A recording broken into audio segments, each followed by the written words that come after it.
Koy. Tagal mo to. Yan. Ano ang tawag sa isda na bato?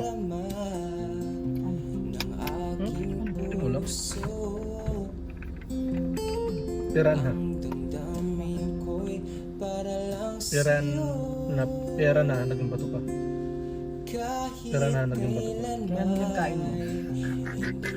Butong lang yan. Kain ko na yan. Tapos ano pa? Meron pa isa. Meron pa isa. Ano?